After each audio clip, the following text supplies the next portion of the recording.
Bom dia, colegas.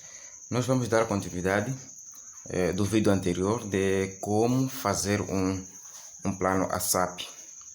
Bom, primeiramente, para fazer um plano ASAP é necessário que nós façamos uma tabela, na qual essa tabela vamos colocar as componentes e as descrições de acordo com o que aprendemos no vídeo anterior.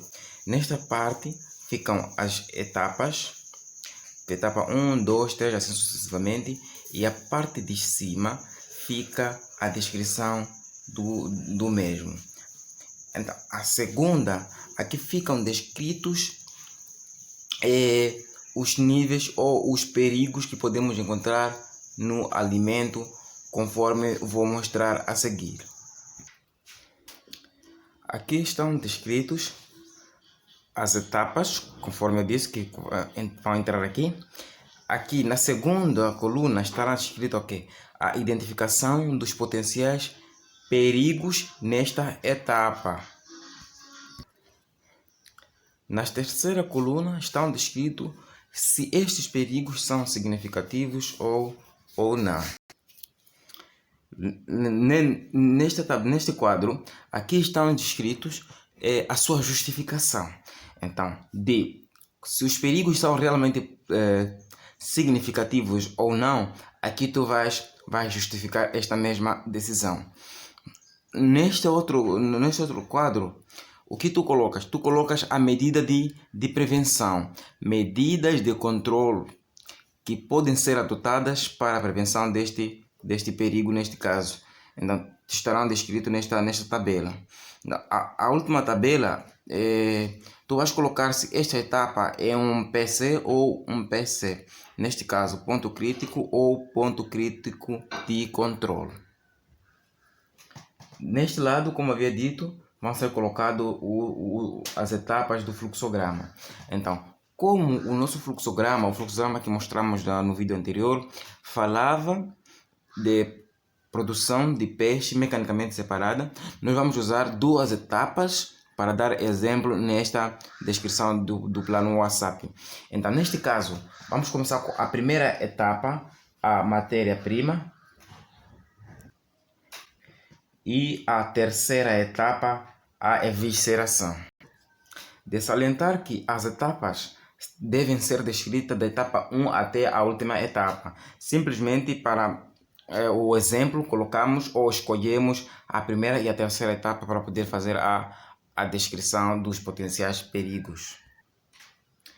Nesta fase, aqui estarão descritos os perigos físicos, os perigos químicos e os perigos biológicos.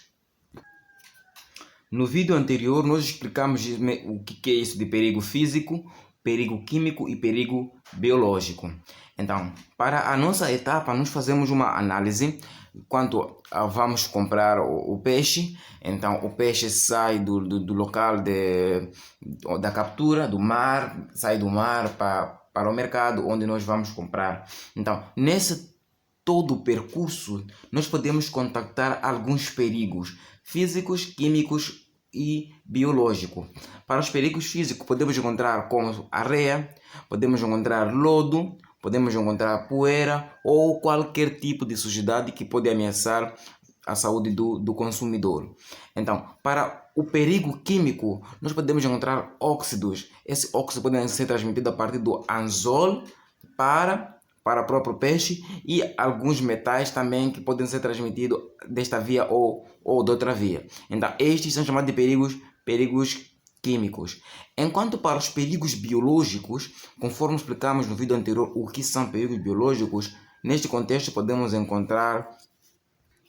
Então, podemos não encontrar os perigos biológicos. Quando não são achados perigos biológicos, simplesmente o perigo é arriscado. Neste caso, representa que não existem ou não tem perigos biológicos significativos. Neste terceiro quadro, o que tu vais fazer? Tu vais justificar ou vais colocar se esses perigos são significativos. Para o perigo físico, areia, lodo, poeira e sujidade são muito significativos, capazes de causar qualquer tipo de alteração ao consumidor, perigo químico, os óxidos de metais pesados nesta etapa, será que são mesmo significativos? Para nós, não são muito significativos. E aqui vamos explicar os porquês. Justificando por que os perigos físicos, sujidade, lodo, poeira e qualquer atividade não são significativos. Porque após a limpeza ou após a lavagem, estes perigos podem ser eliminados com facilidade. Então vamos colocar neste quadro. Portanto, para os perigos químicos, neste caso, também podem ser eliminados com facilidade. Essa avaliação é feita de acordo com cada tipo de fluxograma de produção. Então, neste caso, aqui vamos colocar também, podem ser eliminados com facilidade. Neste contexto, para os perigos biológicos, imaginemos que o nosso peixe foi comprado ainda fresco, em boas condições de conservação. Aí podemos justificar por que não apresenta os perigos biológicos. São significativos? Não. Porque foram comprados ainda frescos e em boas condições de conservação. Neste caso, sem apresentar qualquer tipo de alteração. Bom, como vem escrito, porque foi comprado fresco, em bom estado de conservação e sem qualquer tipo de alteração. Isso estamos a falar de alteração biológica. Neste quadro, vamos descrever as medidas de controle que podem ser adotadas para prevenir este perigo à saúde do próprio consumidor. Portanto, para evitar a areia, lodo, poeira e sujidade, o que tem que fazer? Uma boa higienização, uma boa lavagem, e transportar de forma adequada e em recipientes adequados. Estou a falar quando sais do mercado para casa, então em plástico ou qualquer tipo de embalagem que pode conservar o produto para evitar poeira durante a estrada. Na captura para o mercado, podem ser conservados em cestos adequados. Então, isto minimiza aquilo que é a contaminação por qualquer tipo de perigo ao alimento. Temos aqui a lavagem do peixe com a água corrente. Temos aqui a higienização, que envolve a limpeza e desinfecção. Tem aqui o transporte em locais adequados, falo de recipiente e embalagens. E por último, para esta etapa, serão feitas as análises se esta etapa é um ponto crítico ou ponto crítico de controle. Neste caso, a maior parte dos perigos não são significativos, então, sendo assim, o controle não é tão rigoroso, facilitando assim a nossa percepção que esta etapa é somente um ponto crítico. Entretanto, para a etapa da evisceração, faremos também o mesmo estudo. Então, os perigos físicos. Quais são os perigos físicos que podemos encontrar na evisceração? Aqui estamos a falar de nadadeiras sujas. Se a evisceração é a retirada de vísceras, quer dizer, envolve o corte do próprio alimento, então as vísceras sujas podem contaminar o próprio produto. Além de mais, o consumo de lodo ou outro tipo de material estranho do próprio peixe pode de alguma forma contaminar o próprio peixe. A faca que vai ser usada para o corte transversal do próprio peixe também pode transferir oxidação ou óxidos para o próprio peixe, causando assim alguma ou qualquer tipo de alteração do peixe.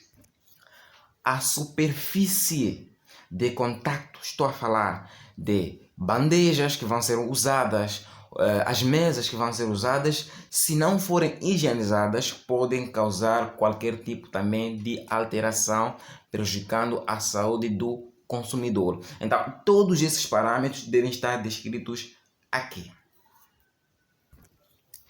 No perigo físico, aqui vão estar descritos aquelas substâncias químicas que podem ser transferidas para o próprio peixe, causando qualquer tipo de alteração. Estamos a falar de facas que são usadas para o corte transversal do peixe. Estamos a falar de ferros que são usados para pescar com ele o próprio peixe. Estamos a falar de anzol e tudo mais.